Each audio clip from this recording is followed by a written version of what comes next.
హిందూ మత విశ్వాసాల ప్రకారం దేవుళ్లకు నైవేద్యం సమర్పించడం వల్ల తమకు శుభ ఫలితాలొస్తాయని చాలామంది నమ్ముతారు.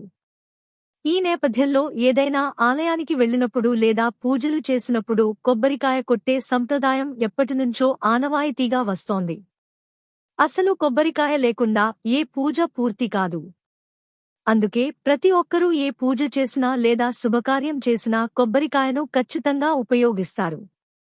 ఇలా దేవుడికి కొబ్బరికాయ కొట్టడం వల్ల శుభప్రదమైన ఫలితాలొస్తాయని పండితులు చెబుతారు. అయితే కొన్ని సందర్భాల్లో ఆలయాల్లో లేదా ఇంట్లో పూజలో ఉపయోగించే కొబ్బరికాయ కుళ్ళిపోయి ఉంటుంది. దీన్ని ప్రతికూల ఫలితానికి సంకేతంగా భావిస్తారు. ఈ నేపథ్యంలో పూజలో వాడే కొబ్బరికాయ కుళ్ళిపోతే నిజంగానే అశుభ ఫలితాలొస్తాయా? ఇంతకీ కుళ్ళిన కొబ్బరికాయలను పూజలో వాడొచ్చా లేదా అనే పూర్తి వివరాలను ఇప్పుడు తెలుసుకుందాం. జ్యోతిష్యశాస్త్రం ప్రకారం మనం పూజా కార్యక్రమాల కోసం దేవుడికి కొట్టే కొబ్బరికాయ కుళ్ళిపోవడం అనేది సహజంగానే జరుగుతుంది. కాబట్టి అది కుళ్ళిపోవడం వల్ల ఎలాంటి చెడు ఫలితాలు సంభవించవు అని జ్యోతిష్య నిపుణులు చెబుతున్నారు. ఒకవేళ కొబ్బరికాయ కుళ్ళిపోతే ఆ దోషం కొబ్బరికాయదే కాని అది తెచ్చిన వ్యక్తులకు ఎలాంటి సంబంధం ఉండదు. పండితులు పూజ కోసం వాడే కొబ్బరికాయను శుభ్రం చేసి కర్మ మంత్రాలను మళ్లీ జపిస్తాడు. అందుకే పూజకు ఉపయోగించే కొబ్బరికాయలో ఎలాంటి దోషం ఉండదు. ఏదైనా ఆలయంలో లేదా ఇంట్లో దేవుడి కోసం కొట్టే కొబ్బరికాయ కుళ్ళిపోతే దాన్ని తీసేసి మళ్లీ కాళ్ళు, చేతులు, ముఖం కడుక్కోవాలి. పసుపు నీటితో పూజాగదిని శుభ్రం చేసి ఆ తర్వాత మళ్లీ పూజ ప్రారంభించాలని, ఇలా చేయడం వల్ల ఎలాంటి దోషం ఉండదని పండితులు చెబుతున్నారు. ఆలయాల్లో పూజ కోసం ఉపయోగించే కొబ్బరికాయ కుళ్ళిపోతే దేవుడి విగ్రహాన్ని మంచి నీటితో శుభ్రం చేసి మళ్లీ మంత్రాలను పఠిస్తూ స్వామివారిని అలంకరిస్తారు.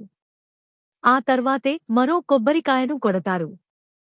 మనలో కొందరు వ్యక్తులు కొత్త వాహనాలు కొన్నప్పుడు దేవుడి దగ్గర పూజ చేయించి కొబ్బరికాయను కొడుతూ ఉంటారు. అయితే అలాంటి సమయంలో కొబ్బరికాయ కుళ్ళిపోతే కంగారు పడాల్సిన అవసరం లేదు. ఎందుకంటే వాహనం ఎదుట కొట్టిన కొబ్బరికాయ కుళ్ళిపోతే దిష్టి మొత్తం తొలగిపోయినట్లు అర్థమని పండితులు చెబుతున్నారు. ఒకవేళ వాహనం ఎదుట కొట్టిన కొబ్బరికాయ కుళ్ళిపోతే మళ్లీ వాహనాన్ని శుభ్రం చేసి మరో కొబ్బరికాయ కొట్టాలని పండితులు సూచిస్తున్నారు. హిందూ పురాణాల ప్రకారం శ్రీ మహావిష్ణువు భూలోకంలో అడుగుపెట్టినప్పుడు తనతో పాటు లక్ష్మీదేవిని, కొబ్బరి చెట్టు, కామధేనువు, గోమాత ను తీసుకొచ్చాడు. అందుకే కొబ్బరి చెట్టును కల్పవృక్షం అని కూడా అంటారు. బ్రహ్మ, విష్ణు, మహేశ్వరులు అనే ముక్కోటి దేవతలు ఇక్కడే నివసిస్తారని నమ్ముతారు. కొబ్బరికాయపై కన్ను ఆకారంలో ఉండే గుర్తులను శివయ్య కళ్లుగా పరిగణిస్తారు.